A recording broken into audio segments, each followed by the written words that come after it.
So, picture this. On a single street in London, two very different protests collide, and this standoff reveals a story that stretches all the way from Iran to Australia. Let's get into what happened. So yeah, a street in central London suddenly becomes this flashpoint. You've got two groups with two completely different messages, and they are on a collision course. The atmosphere got so tense that the police actually had to form a human wall, physically separating the two sides. And this is what created that tense standoff. On one side of the road, a planned protest, and on the other, a really determined counter-protest. So who exactly were these two groups, and what brought them here? Okay, first, let's focus on the group that organized the initial event. They were there to mark something called Quds Day. Now, if that name is new to you, you're not alone. So what exactly is it? Well, Yom Quds or Quds Day is an annual event started by Iran. It's held on the last Friday of Ramadan, and its stated purpose is to show solidarity with Palestinians and to voice opposition to Israel and Zionism. To get more specific, the demonstration in London was organized by the Islamic Human Rights Commission, and while their official focus was on pro-Palestinian solidarity, the chants people actually heard on the street were aimed squarely at America and Israel.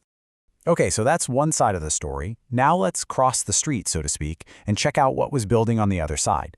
A second group of protesters gathered, not to support Quds Day, but to directly oppose it. This group had a completely different agenda. Their focus was laser-sharp, opposition to the current government in Iran.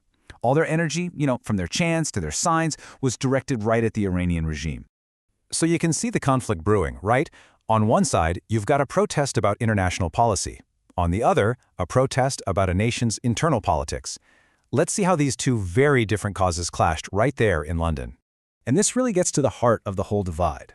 On one side, the Quds Day protesters were focused externally, on the foreign policies of America and Israel. But on the other, the anti-regime protesters were focused internally, on the government of Iran, which, by the way, is the same government that created Quds Day in the first place. But this street-level confrontation is just one piece of a much larger puzzle.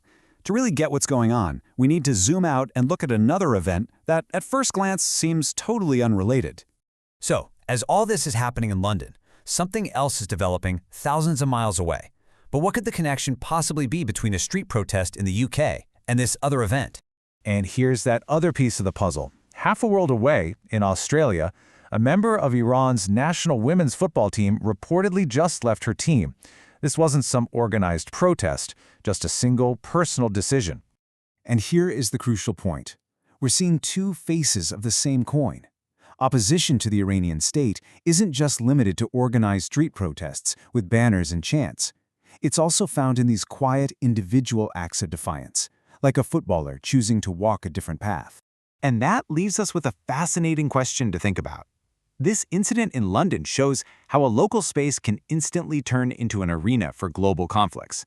But when a protest about one issue is met by a protest about another, it really forces us to ask, in the middle of all that noise, whose voice is actually being heard?